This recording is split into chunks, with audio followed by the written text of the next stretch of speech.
Mohutná a zároveň krehká. Taká je Ara. Keď ju vidíte v obchode či na exotickej dovolenke, máte pocit, že je to len dekorácia, no prst do klietky by ste jej určite nestrčili. Nie sa čomu čudovať, veď zobákom rozhryzie kokosový aj makadámiový orech.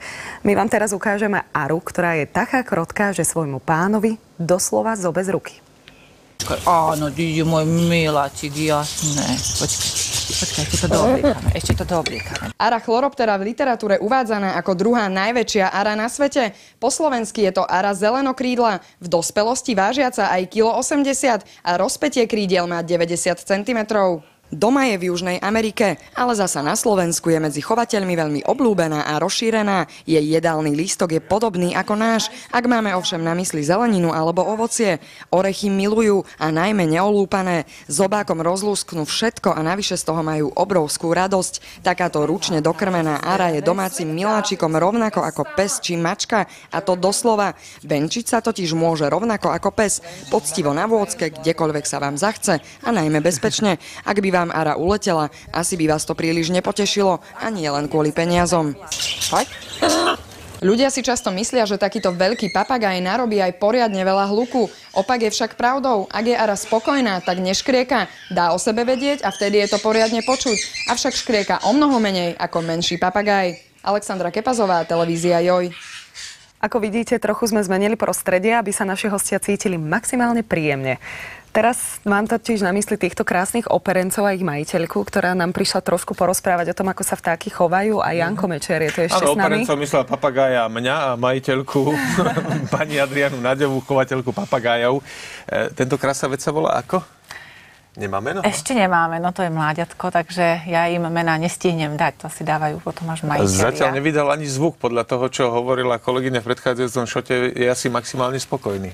Presne tak. Oni keď sú spokojní, oni sú v podstate ticho. Každý sa bojí, že takúto veľkú aru, keď si kúpi, takže čo susedia, hej, akí sú hluční, pokiaľ sú spokojní, nič im nechýba, oni sú kľudní, ticho. A môžeme ho pohľadkať ako psa trebárs? Kľudne. Neurobí mi nič? Nie, oni sú zvyknutí. Vešák, krásny. Mňa zaujalo, že to je mláďatko. Aké je to veľké, keď je to už dospelé? No, on ešte narastie. To teličko ešte zmocnie, hej, ale tam je podstatné to, že on bude mať strašne dlhý chvost. Jeho chvost bude mať minimálne pol metra. Takže dĺžka, keď sa uvádza vždycky od vrchu hlavy až po koniec chvosta, má mať 90 cm, ale z toho je pol metra chvost. No, my tu hovoríme o ňom v mužskom rode, ale čítal som, že práve pri týchto arách je dosť problém určiť pohlavie, že či to je samec alebo samica. Toto je samček, lebo to sa určuje podľa skúšky DNA podľa krvi, hej. No to vzorka krvi sa odniesie do laboratória a teda podľa toho sa určí. Toto je samček. Aha. Takže on. A je to náročné na chov takýto vták? V našich podmienkach a v našich končinách?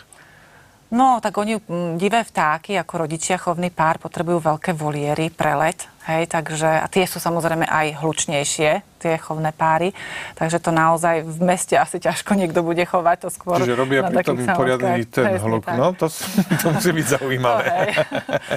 Ale väčšinou ráno, alebo večer, keď sa tešia, že sa tam najedia, hej, že ráno sa krmí, večer sa krmí, tak oni sa ohlasujú, pýtajú, ináč cez deň to zase nie je až také hrozné. Pred chvíľočkou sme hovorili, že majú naozaj silný ten zobák a dokážu s ním určite aj odseknúť možno človeku prst. Ako sa správať k tomu vtákovi, keď by sme si ho povedzme kúpili, aby sa na nás zvykol, aby mu nikdy nenapadlo takýmto spôsobom skúšať, ako chutia naše končatiny? Tomuto papagájovi nikdy nenapadne vás pokúsať. On je od malička krmený ručne, preto treba si kupovať ručne krmeného papagája. Určite nie divého, lebo ten by sa to od rodičov naučil. Tento sa to odo mňa naučiť nemohol. Takže tento určite neublíži. Čím sa to vlastne krmi? Čo to, ako sa hovorilo v jednom filme, že co to žere? Oni sú závislí na ovoci, hej, oni strašne veľa exotického, sladkého ovocia a potom orechy potrebujú, už veľké ary potrebujú energiu z orechov, takže orechy a potom teda zmesky zrnín. To už sú hotové zmesky namiešané, to sa v obchode kúpi a tam je presná kombinácia zrna, ktorý vták potrebuje. Dá sa to chovať aj v byte? Lebo ja mám pocit, že takýto veľký vták potrebuje nejaký výlet, aby si mal kde trošku zalietať. Bežne to ľudia aj v byte chovajú, ale on je kľudný, vidíte. On treba si, ja neviem, možno za poobedie spraví 1-2 kolečka a on pol dňa presedí. Tak toto je kľudné, to už je ťažké, to už je také lenivé. Taký ležerný. Dá sa to vypustiť aj von, aby si zalietal, že choď, zalietaj si, vráť sa naspäť? Každý by odletel, takže na to sú potom traky, možno ste aj videli, ktoré slúžia ako poistka, že vonku, keby sa treba splašil, aby neuletel. Čiže s tým sa dá ísť na prechádzku ako so psom na také vôdzke trakovej? To si neviem predstaviť. Údajne to žije až 50 rokov. No, to znamená, 80. že keby som si ho ja teraz zaobstaral, tak ma prežije. Isté. Čo s ním potom? No, deti podedia. A nie ten vták... Aru odkazujem. Presne, nie je naviazaný na toho svojho majiteľa, že si potom už nezvykne u cudzieho? Tak oni sú zvyknutí na tých majiteľov, ale tak väčšinou s rodičmi určite žijú deti, hej, čiže on tých ďalších členov pozná. A treba Ara nie je až taká, že by sa až tak strašne naviazala na jedného človeka, ako niektoré iné papagáje, treba Žako ten viac. A povedzme, že v domácnosti žijú aj iné zvieratka. Znášajú sa so psíkmi, s mačkami? Pohode. Oni budú na seba 2 dní vrčať, jeden aj druhý a na tretí deň už bude Ara sedieť psovi na chrbte, hej. Oni si zvyknú, alebo zo spoločnej misky budú jesť kľudne. A dá sa to naučiť rozprávať? Isté, aj Ari sa krásne naučia. Poď. Nechcem ho zhodiť z toho bydla, práve sa pokúšam, že či by mi takto prešiel z ruky. Ja sa postavím. Toto je ešte mláďatko, to je ešte také nemotorné, hej. Ja som ešte nemotornejší, takže je z toho stresovaný chudák. Ale očividne je naozaj celkom priateľský. Oni sú naozaj tie vtáky také inteligentné, ako vyzerajú, ako sa o nich hovorí? Sú to múdre. Hovoríte, že to je mláďatko. Aké to je staré? Koľko má teraz? 3,5 mesiaca, ešte nemá 4, lebo ešte nelieta. Tento ešte je taký menej operený, on ešte nelieta, tomu ešte len všetko dorastá. Počúva to na meno? Keď mu dáte meno, ja neviem, Karol, tak potom už reaguje na to? Bude, hej. To teraz robí gymnastiku. Pozrite, lastovičku urobil, papagaj urobil lastovičku na mojej ruke. Teraz sa preťahuje. Teraz si robí stretching. Zásadná vec, bežný človek, keď vidí takéhoto papagája, teraz rozmýšľam, že či mi chce vydebnúť oko, alebo nie. To bolo zývanie? Áno. No, človek, keď vidí takéhoto papagája, tak prvé, čo mu napadne, rozpráva. Naozaj sú tieto Ari takí rozprávači? Budú rozprávať, hej, isté. Toto ešte nie, toto je mláďatko, toto ešte nevie nič, to sa ešte ani nakrmiť nevie samo, hej. Takže, ale už keď bude veľký, tak bude rozprávať.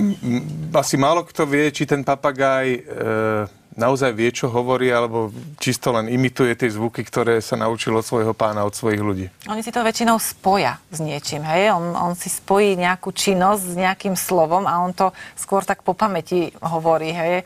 Ako nie, že by nad tým rozmýšľal, ja o tom pochybujem, že by vedel, ale on to má skôr spojené s niečím. No, vyzerá naozaj inteligentne teraz, ako by mi pozeral do očí a niečo mi chcel povedať. No, len ešte nepozná tie slova. On sa tak už ukláňa divákom, pretože musíme pomaličky končiť s týmto rozhovorom, aby to stihol, má to načasované. No dobre, tak toto bola naša hostka, ktorá ho odchovala. Ďakujeme veľmi pekne.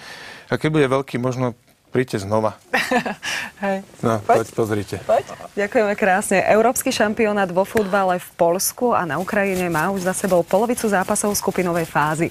Svoj druhý duel odohrali aj hráči Holandska, no s rovnakým neúspechom ako pri svojej premiére proti Dánsku. V Nemecku podľahli 1-2.